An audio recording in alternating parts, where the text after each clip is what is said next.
macro currency signals. There are moments in history when markets whisper, and there are moments when they scream. Most people never hear the whisper, and when the scream finally comes, it's too late. This is one of those moments. For years, gold has been moving higher. Not in a straight line, not in a frenzy, not in the kind of parabolic mania that makes headlines every night. It has been advancing the way something advances when it knows something the crowd refuses to accept. Slow, relentless, patient. And now the character of that move is changing. Volatility is expanding. Daily price swings that once would have shocked traders are now becoming normal. Moves that used to take months are happening in days. The metal is no longer behaving like a sleepy relic buried in central bank vaults. It is behaving like an asset preparing for recognition. Before we go any further, if this breakdown is resonating the way it should, make sure you're subscribed and that notifications are turned on. In environments like this, timing matters. Being early isn't a luxury, it's the edge. Drop a comment below and tell me where you're watching from and what time it is on your side of the world. This conversation isn't confined to one country or one market, it's global, and seeing how far this reaches says more than any headline ever will. Now understand what just happened. And here is what most doubters still don't understand. This isn't about inflation headlines. This isn't about geopolitical fear spikes. This isn't about retail demand. This is about structural stress building underneath the financial system. Pressure that has been accumulating for more than a decade. You can see it in the bond market. You can see it in the money supply. You can see it in the silent policy responses that never make the front page. For generations, government bonds were considered untouchable. They were the bedrock, the foundation, the safe asset, the thing institutions could hide in when storms hit. But what happens when the foundation itself begins to crack? What happens when yields rise not because growth is exploding, but because confidence is eroding? When price action in sovereign debt becomes unnatural, confined, supported, defended? When markets that used to rally automatically on risk-off days suddenly hesitate, that hesitation is not random, it is doubt. And doubt in sovereign debt is not a small issue. It is not a sector rotation, it is not a quarterly adjustment, it is systemic. Since 2020, the monetary base has expanded at a pace that would have once been unimaginable. Trillions created in response to crisis, trillions layered on top of an already debt-saturated system. And that expansion did not disappear. It remains embedded in the structure. Every new unit of currency reduces the purchasing power of the existing units. This is arithmetic, not opinion. And yet, despite this reality, the dominant narrative has remained strangely calm. Markets rallied, risk assets surged, speculation flourished, the illusion of stability returned. But beneath the surface, something else was happening. Gold never stopped climbing, not dramatically, not hysterically, but persistently. And silver, long dismissed as merely industrial, volatile, secondary, began to tighten into a coil. For more than a decade, mining equities have been compressed into valuation ranges that reflect skepticism, neglect, disinterest. They improved, they stabilized, they outperformed quietly, but they never broke free. 11 years of compression, 11 years of skepticism, 11 years of capital preferring narratives over fundamentals. Now they are pressing against the upper boundary of that range. And when assets that have been suppressed for a decade finally break free, the move is not incremental, it is violent. Because suppressed value does not trickle out, it erupts. Meanwhile, speculative assets that were crowned as the new money are showing the opposite behavior. Layered advances, momentum divergences, structural exhaustion, the kind of topping patterns that don't resolve into gentle corrections, but into collapses that shock believers. That divergence matters. When liquidity tightens, capital chooses. It chooses durability. It chooses history. It chooses assets that have survived every monetary regime before this one. And gold carries thousands of years of monetary memory. Silver carries the same legacy, but at a fraction of the valuation. For decades, silver has traded as though its monetary identity was forgotten, as though its history no longer mattered, as though industrial demand was its only justification. But monetary metals are not defined by industrial usage. They are defined by trust, and trust is being tested everywhere. Look at the behavior of central banks. Look at cross-border accumulation patterns. Look at the shift in reserve strategy. Quiet accumulation is not random. It is preparation.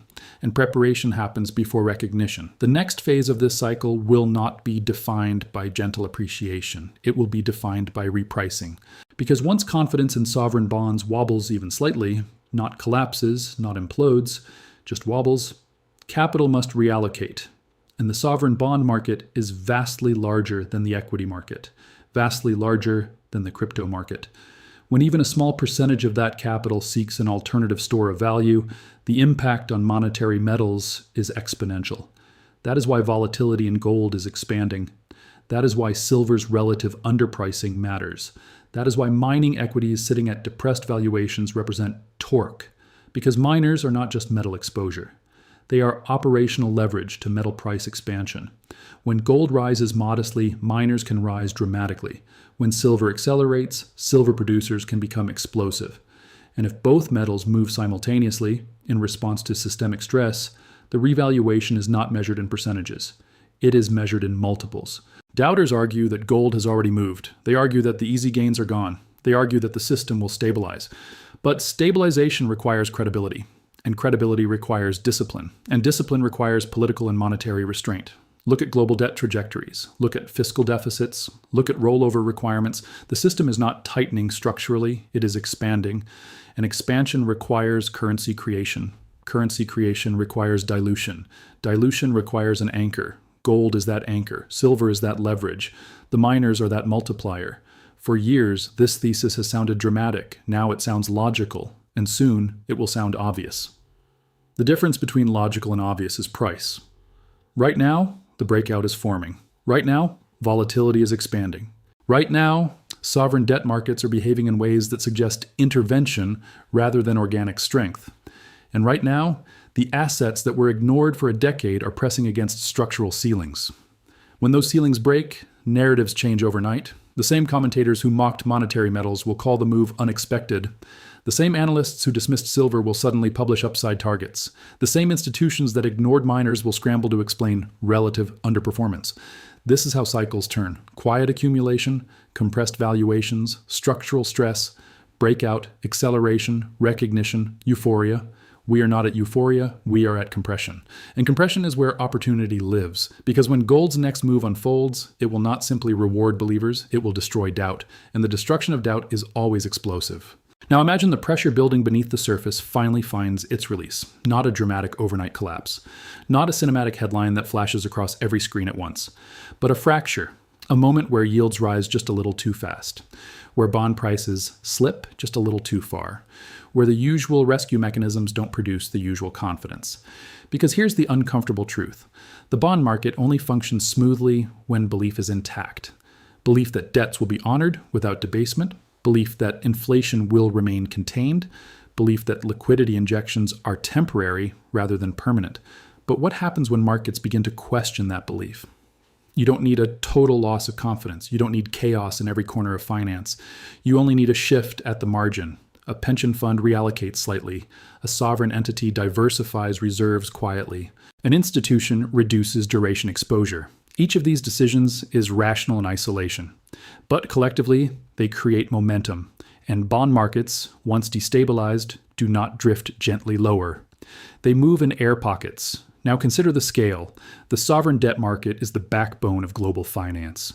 It is the collateral layer beneath derivatives, credit markets, liquidity channels, and banking reserves. It is not a niche asset class. If confidence there weakens even modestly, capital does not sit idle. It searches for protection. Historically, when paper promises look fragile, tangible monetary assets absorb the shock. That is where the real shift begins. Gold does not need panic to rise. It rises on doubt. It rises when investors begin asking uncomfortable questions. It rises when the risk-free rate no longer feels risk-free. And once that psychological transition happens, the move does not unfold politely. It accelerates. We are already seeing gold behave differently than it did in the previous decade. Larger daily ranges, sharper directional conviction, a willingness to absorb selling and recover quickly. This is not the behavior of a topping asset. This is the behavior of one that senses structural change. But gold, as powerful as it is only the first layer. Silver is the second layer. Silver has always moved after gold confirms direction, but when it moves, it tends to move faster. Because silver trades at a fraction of gold's price, its volatility becomes magnified in percentage terms. And because it has been discounted for so long relative to its monetary identity, the revaluation potential is asymmetric. For years, silver was treated primarily as an industrial input. Its monetary legacy was sidelined. yet its historical role as currency spans thousands of years.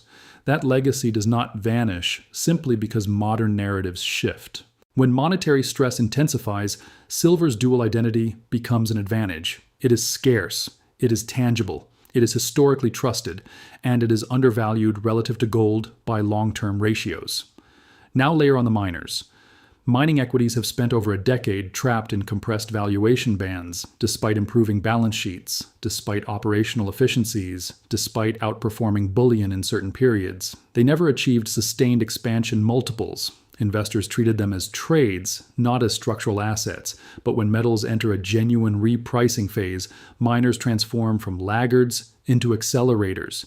Revenue expands with price. Margins widen disproportionately. Cash flow compounds rapidly.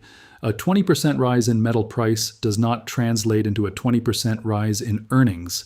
It can translate into something far more dramatic, depending on cost structures and operational leverage. That is why compressed mining valuations are not a sign of weakness. They are stored energy. If bullion breaks decisively into a higher range and holds it, mining equities do not simply follow, they surge. And here's the part most doubters ignore. Speculative capital that once chased digital narratives is already experiencing volatility shock.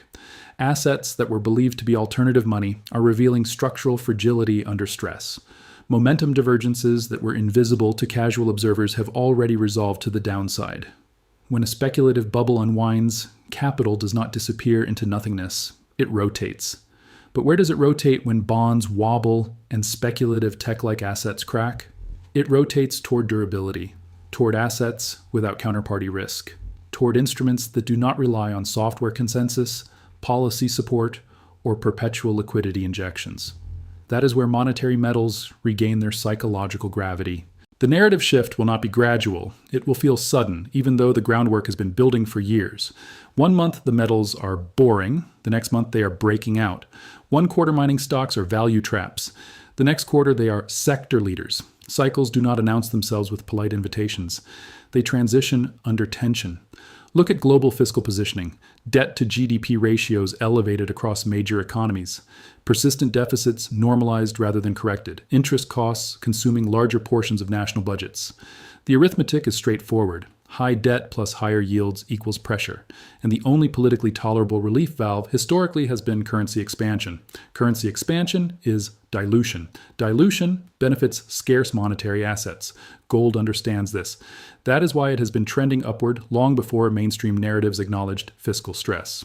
It senses imbalance. Silver senses it too, but silver waits. It waits until conviction builds. It waits until gold confirms direction. Then it moves with velocity. When that velocity begins, the gold to silver ratio compresses sharply. And during those compression phases, silver can outperform gold dramatically. Now consider the timing window. The next phase does not require global collapse. It requires recognition. Recognition that sovereign debt markets cannot remain stable indefinitely under compounding deficits. Recognition that liquidity interventions are not temporary patches, but recurring necessities. Recognition that diversification into monetary metals is not ideological. It is prudent. When institutions begin reallocating not out of fear but out of policy adjustment, flows accelerate. Central accumulation quietly tightens supply. Investment demand expands. Futures positioning shifts. And what was once a gradual uptrend becomes a repricing event. That repricing will not ask permission from doubters. It will not wait for consensus. By the time consensus forms, the move will be well underway. And here is the psychological pivot. Most investors only act after validation, but validation in markets is expensive. The breakout in miners, if it confirms, will not linger at the boundary for months. It will clear it and run, because sidelined capital will scramble to gain exposure before valuations reset higher.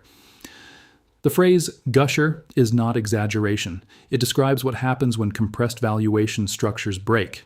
It describes what happens when 11 years of skepticism convert into institutional participation. It describes what happens when metal prices rise while cost bases remain anchored. The torque becomes visible on charts first, then earnings reports, then headlines, and finally, the retail crowd.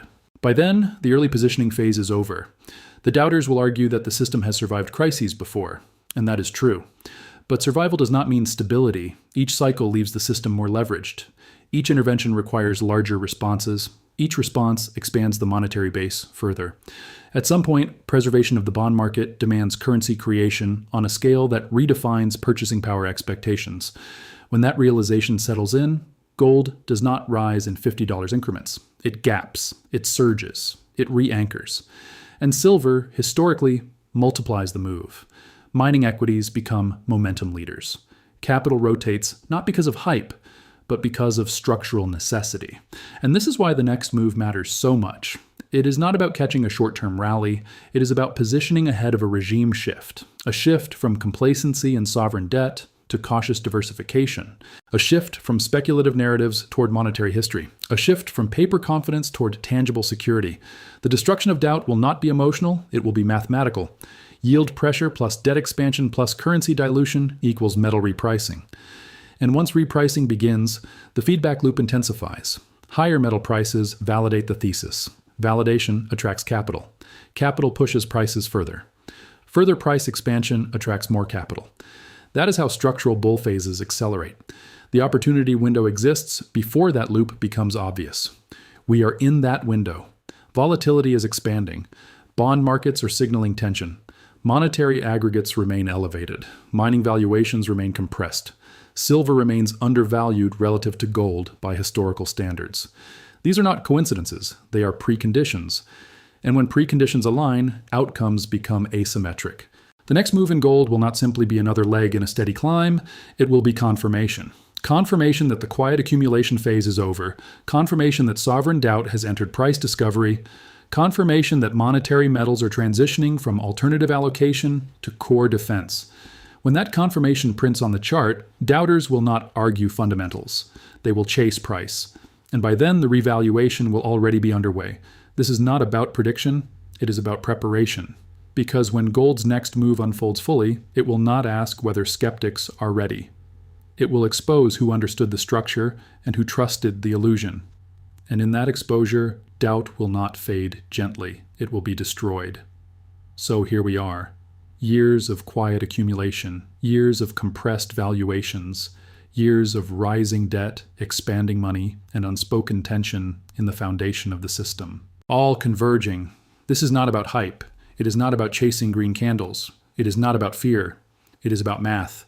When debt compounds faster than productivity, when yields strain under fiscal weight, when liquidity becomes policy instead of emergency, the currency absorbs the consequence. And when currency absorbs the consequence, gold responds. Silver accelerates. Miners amplify. The doubters will say it has already gone too far. They will say the system will stabilize. They will say this time is different. But cycles do not care about comfort. They resolve imbalances. The next move in gold will not simply be another rally. It will be recognition. Recognition that sovereign safety is not absolute. Recognition that dilution has limits. Recognition that monetary history still matters.